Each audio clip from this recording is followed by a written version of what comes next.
Tim, thanks for joining. Yeah, thanks for having me, guys. Great month again. So give us the high points on the waves, and then we'll dive into the report and really get into the depth of it, because it's a terrific report.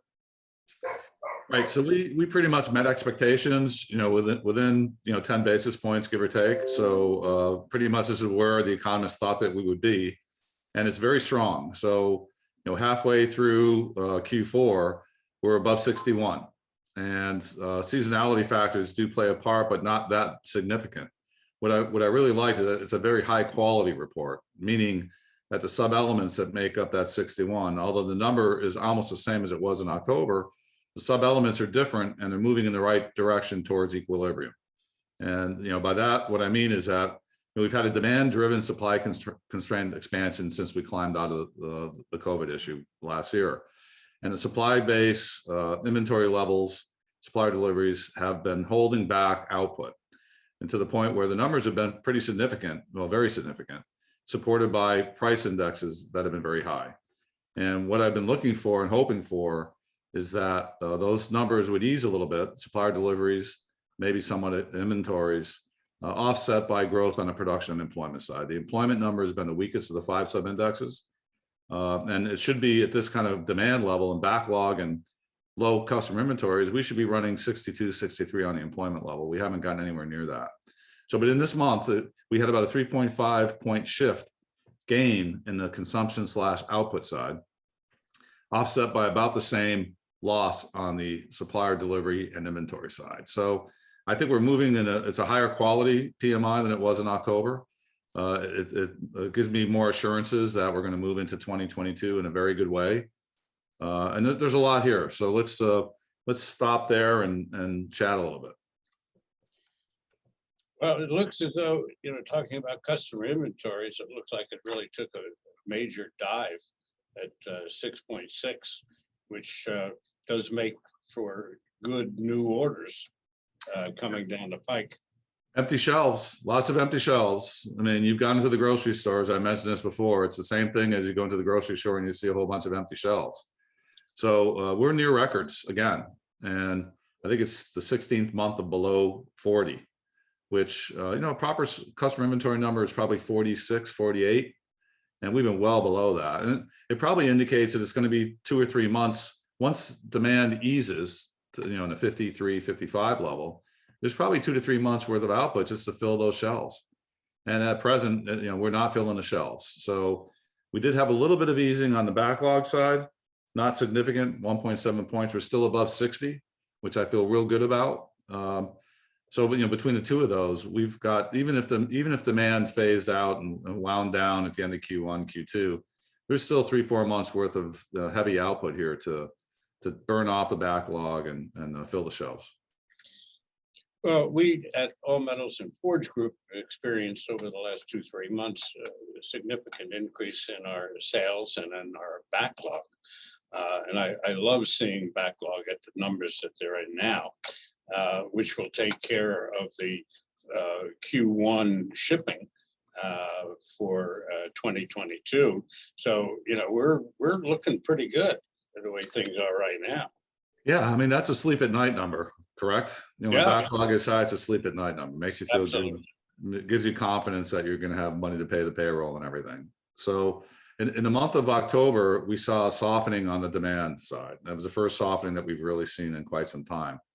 And my analysis indicated that what's probably happening here is there's a little bit of a pause. Lead times are near records.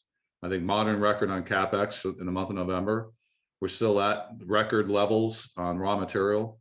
Prices were still extremely high, and business plans were being approved and solidified for 2022. So I think the supply community kind of did a pause to try to come up with a strategy for, okay, what are these lead times? What are the price levels? Do I really believe that these price levels are going to be this high at the point in time that stuff gets delivered to me?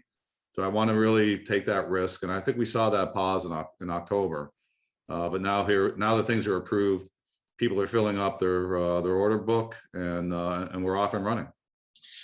One thing I'd like to point out for this December 1st is that it looks like December, which is not typically a terrific booking month for raw materials, is that it looks like it's going to be a terrific month for raw materials, because we're already at the gate, and a couple of horses and ponies have already started jumping through and ready to take off. They're trying to spend all that budget money before the end of the month. So that's a lot of what we're hearing from manufacturers, that they got to get rid of money. Yeah, I think that's true. I think the 2021 is pretty much behind us now. Really what people, manufacturing people are managing to most likely at this point is cash.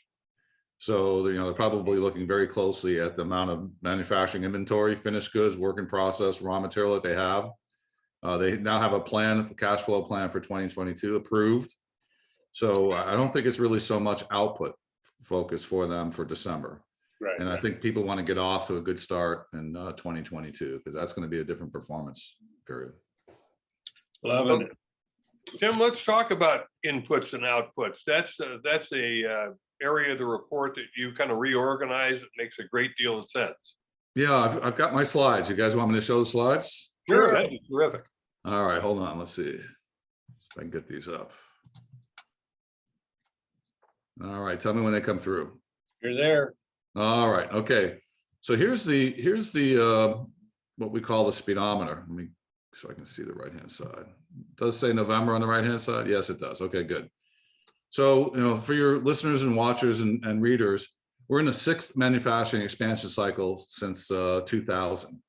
And let me get my pointer up here. So we had the China super cycle way back here.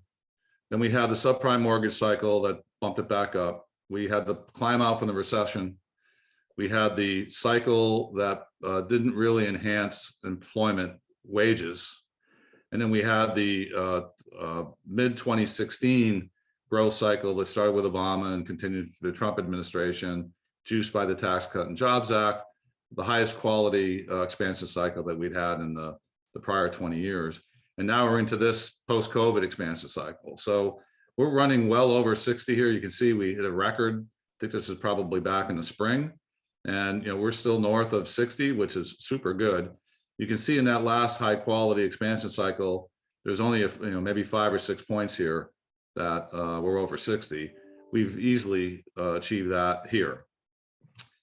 So, really strong performance. And for your listeners, again, if you look at the averages here, they run about 35 months from 50 to 50, from the sign of an expansion to going back into contraction. And we're only 18 months into this. Now, this is an odd expansion cycle, just like the seasonal factors are being challenged with this. As Lou mentioned, December is generally a wind down month, close it out, catch your cash and move on. But we still have a lot of people trying to move product through. And this whole thing with the Delta variant and how it sagged some things, we didn't really see it in the PMI, but you heard it across the economy where things kind of slowed down and sped up. The whole seasonality factor now is going to be a real challenge, I think, for the statisticians to kind of figure it out. But whatever, if you accept the fact that we're going to be living with variants here for the next 3 to 5 years, which I think common sense kind of says that we probably are, then the seasonal factors are if they're being impacted by the variants, they'll show that in the future too. So this is a really high performance. The walk away from this is we're 17, 18 months into a typical 35-month cycle. We got another 1.5 years to go, which gets us into 2023. This is the. Go ahead. I heard one of the doctors at Johns Hopkins who said, with regards to the COVID, is that we may wind up going through the whole Greek alphabet. So that could go on for a while. Almost like a bad hurricane season. Yes. Yeah. I don't know that I doubt that. And then, the biggest risk to manufacturing really is, we've been saying from the beginning of this, we talked about this back in June of 2020, that the biggest risk is really the foreign supply chain. At that time, I think we were mostly concerned about Mexico, and look at what the foreign supply chain has done to us since then. And I mean, Malaysia is really the best recent example of that, where it took the whole chip industry down for 2 to 3 months because of the packaging activity that they do over there, and how seriously of an impact that had on all kinds of different product. mean, the transportation equipment sector is our weakest sector of the big six. It's still expanding, but pretty weakly. And that's our number 3 business sector. I mean, it's dragging us down, it's dragging us back. And it's primarily, people want cars, tons of people want cars. They just can't get them. So if if we could really free up transportation equipment, you'd see this PMI perform even better, because it's actually holding us back, unfortunately. But okay, so let's talk about the inputs outputs. Let me get this out of the way so I can. Okay, good. All right, so hey, look, the right hand side kind of says it all. We had 10-to-1 positive comments to not so positive. That's a very good number, up from 4.5-to-1. So the optimism in November actually improved compared to October. But in any event, both of them were very optimistic. I mean, even this one, almost 5 people to 1, feeling really good about demand in the future. That's what this sentiment category tries to capture. We had an 18-to-1 hire to force manage ratio. That is, we had 18 companies looking to hire for every one that was trying to manage headcount through freezes, attritions, or layoffs. So that's really strong. 22-to-1, 18-to-1, same thing. So still a bunch of people trying to hire. My general comments indicate under my employment area, 51% of them said that they were having difficulty.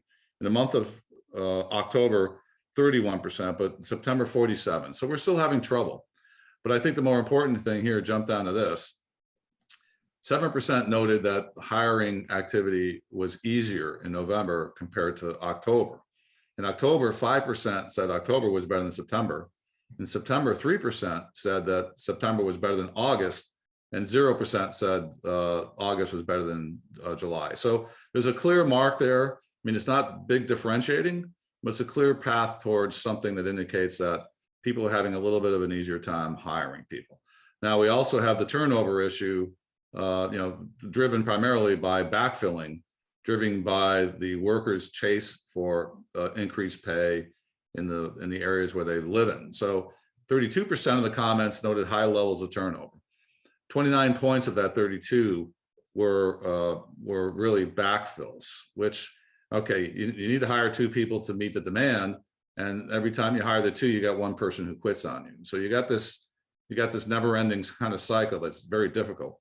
But the positive thing in this is that we did see a decrease in retirements. So retirements have become a noteworthy, trackable event in my employment comments back in the July timeframe. 4% the comments talked about retiring, either retiring at the proper time or early retirements. But that's nothing that you would expect to see somebody talk about. So these are kind of like unplanned events. 6% in August, 8% in September, and we're now down to 3% in November. So I think that whole wave of people wanting to get out, it might regenerate again if this Omicron kind of takes off. That almost follows the transition of the Delta variant, that people decide I'm done, I'm not going to take the risk. We might see that number go up again in first quarter. Too early to tell. But I think for the month of November, though, it's positive that we don't have as many unplanned retirements, because you guys know that when that happens, it's painful because you lose a lot of knowledge. And I don't care how well you do and write down work instructions, the tribal knowledge element is kind of overriding. So, and then, as I noted here, we pretty much met estimate. 60.3 was the journal's estimate. We came in at 61.1. All right, so here's the 3 splits: demand, inputs, and consumption. As I've said many times on the call here, the consumption is really the result of either a need, demand, or an input, or both. So, and as I said at the beginning, we've been really driven, the PMI has been not only driven by the new order number, which goes into the PMI, it's been very high, but we've had really high supplier delivery numbers. You can see back in October, 75.6. And in this case, we've had manufacturing inventories get to a 38-year record last month of 57. So 56.8, 57, I mean, it's about the same. So we're really at record manufacturing inventories, which consists of raw material, which is probably the biggest piece. We've got a lot of companies taking more pieces, more quantity of pieces than they normally would, because they don't want to have to go chase it again. But they're held up because they don't have the right piece to finish the product. You've got growing work in process accounts, because if you want to absorb overhead, you got to manufacture something. And a lot of companies are making a bunch of stuff, putting it aside and waiting for that one piece to show up. And then I think the best example here is what's happening in automotive, where you've got factories intermittently shutting down. And when they do that, they won't let their suppliers ship. So you've got a growth in finished goods inventory too. So we're at a 38-year record here in terms of raw material manufacturing inventories. But you know what's been sleeping here is really this consumption output number. Good performance here in production, 61.5. With this kind of backlog, empty customer inventory, i.e. shelves empty, we should be new order levels running above 60. This production number should be 65, 66, maybe even higher. But the biggest sub-index that's been dragging down the PMI has been the employment number. We made some progress in the month of November, 1.3 point gain, which is good. And it coincides with the notes I just provided, 7% commenting about it being a little bit easier compared to 5% in October and so on. So we had a shift here. You can see over here, we had supplier deliveries was 3.4 points down. Manufacturing 0.2 down, so that's 3.6 points down. That would have been negative to the PMI, but it was really offset by the gain here in consumption, 2.2 and 1.3, so 3.5 point gain. So like I said, and this is a much higher quality. It's higher quality because the supplier delivery number is easing a little bit, and the production and employment numbers are gaining in strength, all supported by the fact that demand is still exceptionally good and very comforting, so that Lou can sleep very easily knowing that he's got the backlog. Love the backlog. Jim, I'm just curious about customer inventories at 25.1. Is part of that being driven by ships offshore, goods not moving by trucks? They really just can't get what they need? Well, yeah, I'm sure that that's contributing, no doubt about it. I don't think it's so much that, well, I think demand is strong. Demand by itself in a normal supply chain would probably, with the strength of the demand that we have right now, would probably be driving that customer inventory level down. Think 40, 42, maybe 38. But at the level that we're sitting at now, 25.1, I mean, that's a combination of demand being really hot and the supply community not being able to deliver. That's kind of the result of it, is that there's empty shelves. The supply chain issue, which I brought up last month, a website called marinetraffic.com showed that there was roughly 100,000 ships out in the middle of all the collective oceans. And I said at that time that if you looked at the Suez Canal, you can't see any water. And it's amazing anything can get through. Last night on late night news, they reported that there is a ship stuck in the middle of the Suez Canal that has now jammed the canal where nothing is moving. Again, it's happening again. Yep. Yeah, we had that last summer too, didn't we? Yes, yes. Is this a big ship? Must be if it's stuck in the canal. Well, the whole canal was filled, and now the ship is sideways and is blocking everything. Oh, geez, here we go again. I would have thought they would have solved that problem. Well, probably too many tugs to pull too many boats, and they can't protect the ones that are there. Yeah, not enough tugs. Yeah. Need more tugs. That's probably in the backlog. So take a look at marinetraffic.com. You'll see how bad supply chain really is as compared to the way they talk about it on mainstream news. Yeah, that's good. Let's chat about that. I've been saying that the transportation sector is normally an enabler to resolve issues that crop up at the supply base or at some level of the supply base. It's now become a hindrance because it's not only is it taking a lot longer, it's absolutely not reliable. And the world has never been, especially in the ocean freight area, that it has never been an area that is very transparent. So when you talk to a lot of CEOs, they say the same thing. The biggest problem here is we have no visibility. We can't really see what's going on. We don't know. So, you tell a customer, I'm not going to ship it next week. And then the stuff shows up so that you can convert it and ship it. And they went, well, didn't you know that? Well, no, I can't tell because there's no transparency here. So, I've been saying that when the transportation sector eases, then we know we're getting to a much better level of equilibrium. We're not there yet. So in the supplier delivery area, which is where you would expect to see a lot of comments around transportation, 55% of the comments were around transportation. 47% in September, October, 37% in September. So it's continuing to get worse. But I think November was the peak. I really think it was from an ocean freight standpoint, not road, ocean freight, because it was a peak of the holiday season, October, November. But we're now into the pre-Lunar New Year surge that will continue now until the middle of February. And then we're going to have a 3-week break or so to kind of catch up on it all. So on the ocean freight side, supplier delivery comments, month of October, 27% commenting about ocean freight problems. Month of November, 21%. So maybe a little bit of easing there. If you go back to June, it's 13%. So, clearly a pattern here. But, the thing that I'm probably most concerned about now, been expecting that the port issue will free up by the end of the first half. I think I said that in October, maybe in September. It's now, I didn't quite realize this, but apparently there's a longshoreman contract that expires on July 1st. So, of course there is. Yeah, and how many times have we lived through longshoreman ocean container negotiations that never really end well? Yeah, and so now you got the longshoreman sitting in a pretty powerful position, trying to get concessions out before this thing kind of eases. So you could easily argue, and I don't know, in the last 20 years, there's probably been 2 or 3 strikes on the West Coast. They're all in one bargaining group, all the West Coast ports. So it's going to be interesting to watch that. I'm still hopeful that that doesn't become a factor in throughput. I'm still hopeful that end of February, March, we're going to see some of this backlog burn down so that we can get back to a normal flow of stuff. And I'm particularly hopeful because I ordered a new desk and it's going to come in from overseas. It's probably stuck in the water somewhere.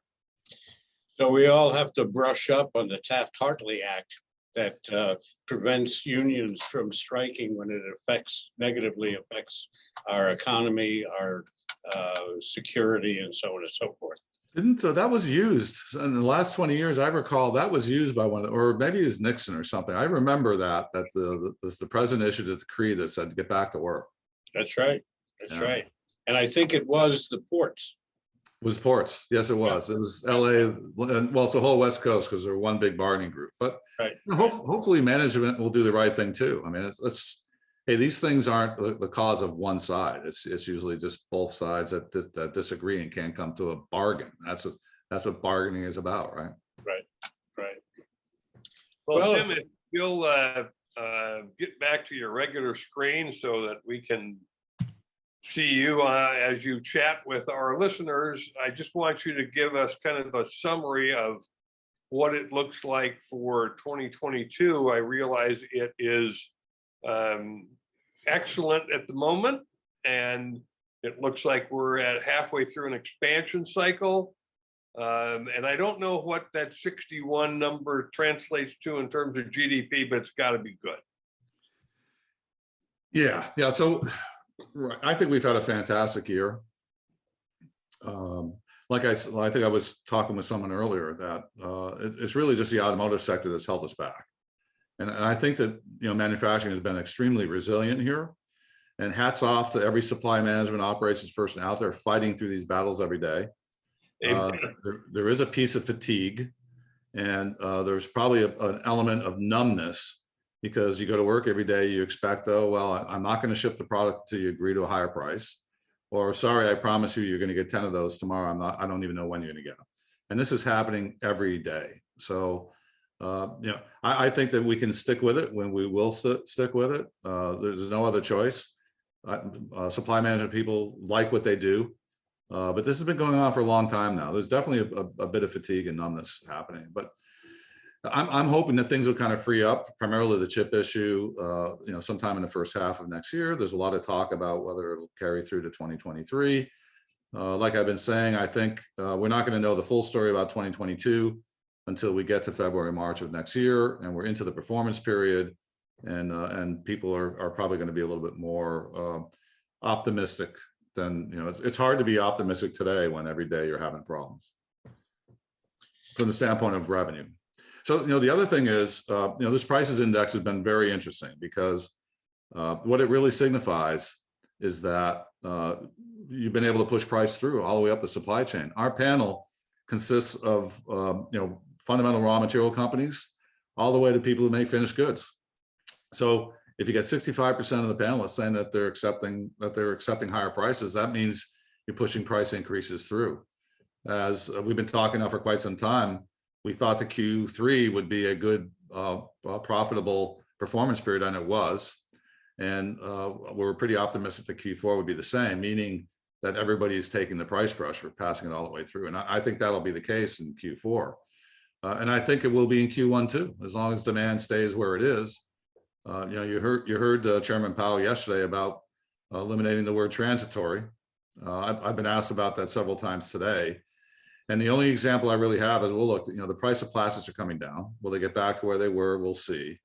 With the price of natural gas being $4.50 right now, down from $5.50, that's a good thing, but it needs to get back to $2.50 to $3 to get back to the plastics cost and chemicals cost that we were experiencing pre-pandemic.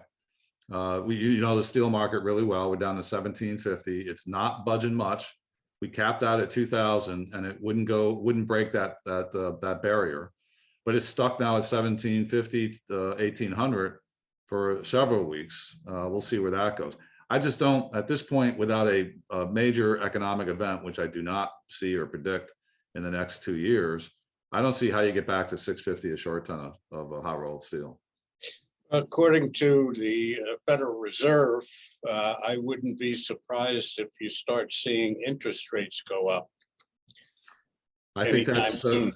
That put a shock through the system yesterday, right? I know. Yeah. And now there's more and more talk about it. We'll see. I mean, the easing has started.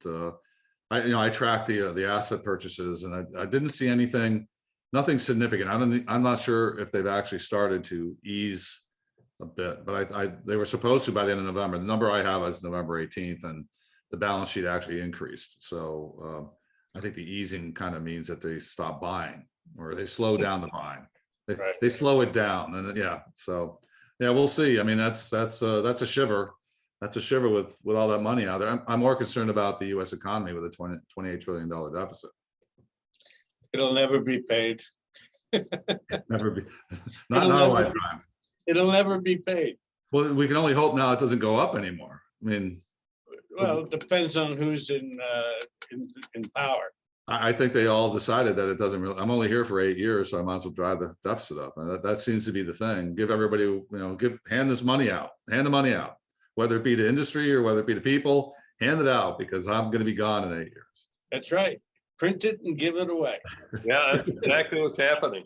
I guess that's our full employment goal, right? Just hand the money out and everybody continues to work until it turns into the Turkish lira. Yeah. Well, Tim, thank you for joining us. We appreciate and want our listeners to know that this information is at ismworld.org. That's the website you can go to. And while you're surfing around, visit us at jacketmediaco.com, where you can find the other shows that you see behind Lou. Tim, again, thanks for being on Manufacturing Talk Radio. You bet, guys. Thanks a lot. Talk to you next year. No, we're going to see each other. No. Yeah, I got it. Going to do the forecast. We actually have a great show coming up with Tim and Anthony Nieves on December 13th. That is going to be their semi-annual forecast update. Tons of great information. Don't miss that episode. Yeah, great. It's a great for it. We're going to look at what happened in 21, and we're going to, more importantly, predict what's going to happen in 22. Thanks, everybody. Take care now. Okay, Tim, what do we got coming up? Great report. I'm looking forward to the semi-annual forecast from the ISM. This has been a vastly improved year over 2020. We'll see what 2022 begins to look like. Absolutely. And if backlog has anything to do with it, I know that Q1 is going to be very good. So I'm all excited about that. I may even get myself a brighter yellow jacket. Yeah, there you go. And for those of you listening to the show, get your orders in at allmetalsandforgegroup.com. You heard all the supply chain issues. There are bumps in the road, so order early, order often. Okay, that looks like a wrap. Tim, we'll talk in about 2 weeks. You got it. Thanks, Lou. All right, take care. Take care, everyone. Thank you for joining us.